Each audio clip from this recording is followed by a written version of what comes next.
Hi listeners, ఎలా ఉన్నారు? ఈరోజు మనం పర్సనాలిటీ డెవలప్మెంట్కి సంబంధించి ఒక చిన్న టాపిక్ చూద్దాం, ఓకేనా? దీనిలో ఏంటంటే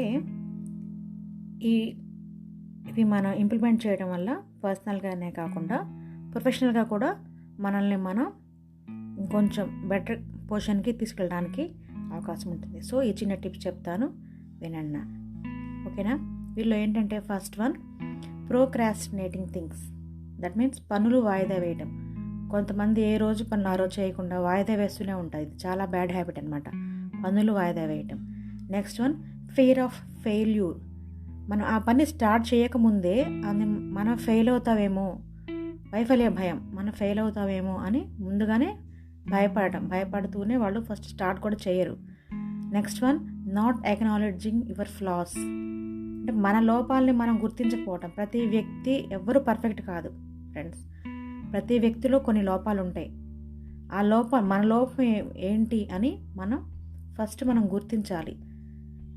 ఆ లోపం గుర్తించకపోవడం కూడా ఒక కారణమే అన్నమాట. Next, waking up late. ఆలస్యంగా నిద్ర మేల్కొనడం. ఇది చాలా బ్యాడ్ హ్యాబిట్ ఫ్రెండ్స్. అంటే మన పనులు ఒత్తిడి వల్ల కావచ్చు, ఏవైనా ఎమర్జెన్సీ కానీ ఎక్స్ట్రా వర్క్స్ కానీ ఏమైనా ఉన్నా 12 to 12:30 అయినా కానీ పడుకోవడం లేట్ అయినా ఎర్లీగా మాత్రం మెలుకోవడం అనేది అలవాటు చేసుకోవాలి. Next, not getting out of your comfort zone. అంటే మీ కంఫర్ట్ జోన్ నుంచి బయటికి రాలేకపోవడం.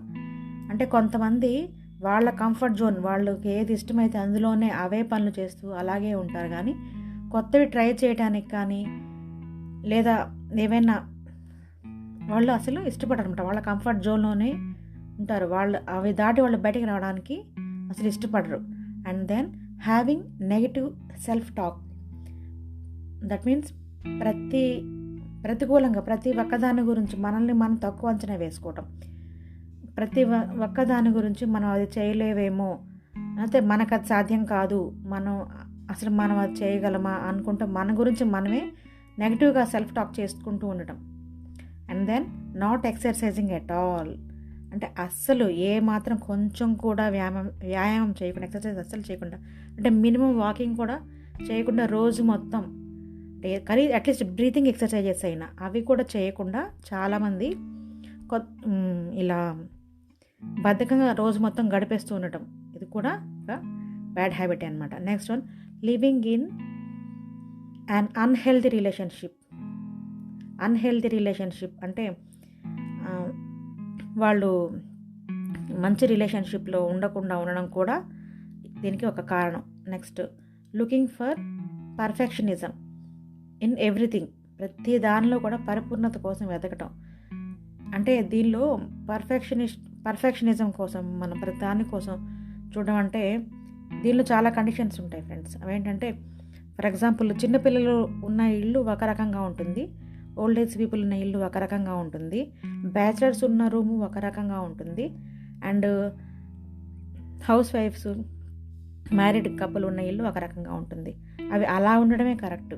అంతేగాని చిన్నపిల్లలు ఉన్నారనుకోండి, వాళ్ళు పిల్లలు ఆడుతూ ఉంటారు, ఆట వస్తువులతోటి కింద పడేస్తుంటారు, పారపోస్తుంటారు, వాటిని బొమ్మలు సర్దుకుంటూనే ఉండాలి. అంతేగాని వాటిని ఎక్కడ పడితే అక్కడే అలాగే ఉంచాలి వాటిని అంటూ ఉంటే కుదరదు. అండ్ ఓల్డ్ ఏజ్ పీపుల్ ఉంటారు, వాళ్ళ కూడా అన్ని పనులు పర్ఫెక్ట్గా దాంట్లో అన్నీ సర్దుకొని ఉండడం అంటే వాళ్ళకి కుదరదు. హెల్త్ ఇష్యూస్ వల్ల అంతా పర్ఫెక్ట్గానే ఉండాలి, ఇల్లు ఎక్కడ ఉన్నాయో అక్కడే వస్తువులన్నీ అక్కడే ఉండాలి అంటే అది కూడా కరెక్ట్ కాదు. వాళ్ళకి కష్టమే అనమాట. ఎందుకు వాళ్ళ అవసరమైన మందులు వేసుకున్నారా లేదా, వాళ్ళకి అవసరమైన టైంకి ఫుడ్ తిన్నారా లేదా అనేది అంతవరకు చూసుకుంటే వాళ్ళకి సరిపోతుంది. అంతేగాని వాళ్ళ అన్ని వస్తువులు ఎక్కడ చక్కబట్టి ఉన్నాయా అనేది కూడా అక్కడ మనం పర్ఫెక్షనిజం అనేది అక్కడ చూడకూడదు. And one more thing, bachelors rooms. వాళ్ళు చదువుకోవడానికి అక్కడ రూమ్ తీసుకున్నారు, అంతేగాని ఇల్లు వాళ్ళకి ముగ్గులు పెట్టడానికి వాని కోసం ఎక్కువ టైం స్పెండ్ చేస్తూ ఉండడం కాదు. వాళ్ళ చదువుకోవడానికి, వాళ్ళు కంప్యూటర్ కోర్స్ నేర్చుకోవడం కానీ, ట్యూషన్స్కి వెళ్ళి రావడం కానీ, వాళ్ళు చదువుకున్న దాన్ని ప్రాక్టీస్ చేసుకోవడానికి కానీ, వాటి గురించి వాళ్ళు ఎక్కువ టైం కేటాయించుకుంటే అది వాళ్ళకి కరెక్ట్. అంతేగాని వాళ్ళ రూమ్ బట్టలు ఎలా పడితే ఉన్నాయి, సామాన్ ఎలా పడితే అలా ఉన్నాయని, అంతా శుభ్రంగానే ఉండాలి అని అలా అనుకుంటాం అనేది కరెక్ట్ కాదు. అండ్ ఇంకొక విషయం ఏంటంటే, హౌస్ వైఫ్స్ మ్యారీడ్ కపుల్ ఉన్న ఇల్లు మాత్రం వాళ్ళకి టైంను బట్టి ఇల్లు శుభ్రంగా జాగ్రత్తగా అన్ని వస్తువులు ఎక్కడ ఉండాలో అక్కడే పెట్టుకుని ఉండడం అనేది ఇది కరెక్ట్. అంటే ప్రతి దాంట్లో పర్ఫెక్షనిజం ఉండాలి అనేది కొన్ని అలా లేకపోవడం వల్ల కూడా చిన్న చిన్న సమస్యలు, గొడవలు అనేవి కూడా వస్తుంటాయి. అలా ప్రతి దానిలో కూడా పర్ఫెక్షనిజం లేదని చాలామంది చికాకు పడుతూ అలాగే గొడవలు పడుతూ ఉంటారనమాట. ఇది కూడా కరెక్ట్ కాదు. And then next one, holding on regrets. అంటే మనం ఏదన్నా పొరపాటు జరిగిందనుకోండి, అదే విధంగా దాని గురించి ఆలోచిస్తూ పశ్చాత్తాపడుతూ అలాగే ఉండిపోవడం కూడా, అలా పశ్చాత్తాపడుతూ ఉండిపోవడం కూడా కరెక్ట్ కాదు. And then being a bad listener. This is the most bad habit.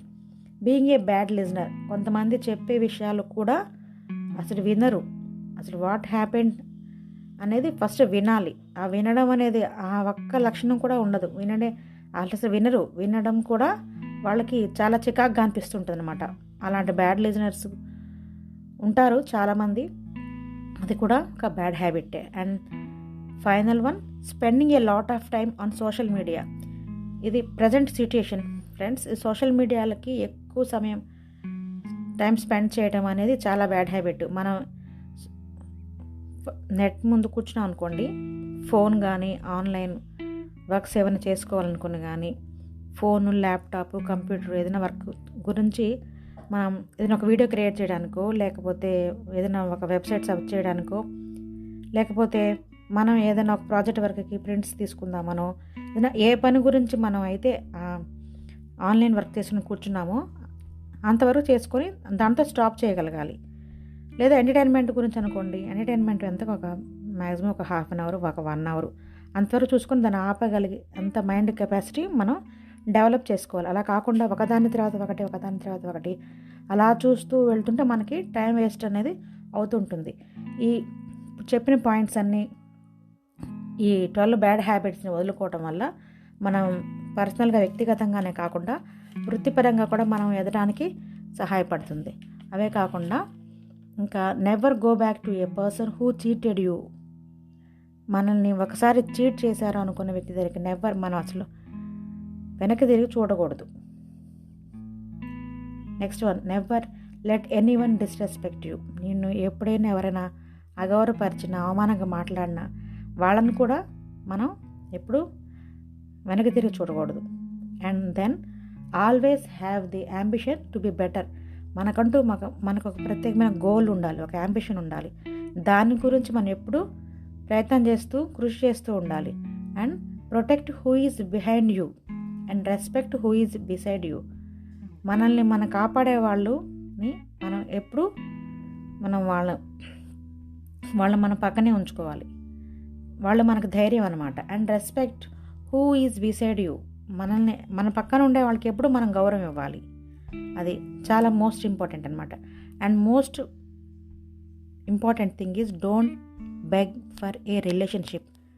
ఒక relationship is a mutual understanding, అంతేగాని రిలేషన్షిప్ని కంటిన్యూ చేయడం గురించి డోంట్ బెగ్. ఎప్పుడు వాళ్ళని మనం బెగ్ చేయకూడదు. ఓకేనా? సో ఇంకొక చిన్న విషయం ఏంటంటే, నెవర్ రెస్పాండ్ టు రూడ్నెస్. ఎవరైనా అసలు రూడ్గా బిహేవ్ చేస్తే వాళ్ళకి మనం రెస్పాండ్ అవ్వకూడదు. And when people are rude to you, they reveal who they are. ఎవరైనా అలా రూడ్గా బిహేవ్ చేస్తే హూ దే ఆర్, వాళ్ళెవరో అనేది ఆ రూడ్ బిహేవియర్ వల్ల తెలుస్తుంది. But not who you are, నువ్వు అనేది కాదు. ఓకేనా? Don't take it personally. ఎప్పుడైనా ఇలాంటి సిచ్యుయేషన్స్ వచ్చినప్పుడు వాటిని మీరు పర్సనల్గా ఎప్పుడూ తీసుకోకూడదు. ఓకేనా? సో ఇలాంటి చిన్న చిన్న టిప్స్ మనం ఫాలో అవడం వల్ల మన పర్సనల్గానే కాకుండా ప్రొఫెషనల్గా కూడా ఇంప్రూవ్ అవ్వడానికి అవకాశం ఉంటుంది. ఓకేనా? ఓకే, ఇటువంటి మంచి టాపిక్స్ మళ్ళీ కలుద్దాం. అంతవరకు సెలవు. Okay, take care, bye. This is Tulasi Shivaratri from Beauty of Melody podcast, signing out. Thank you.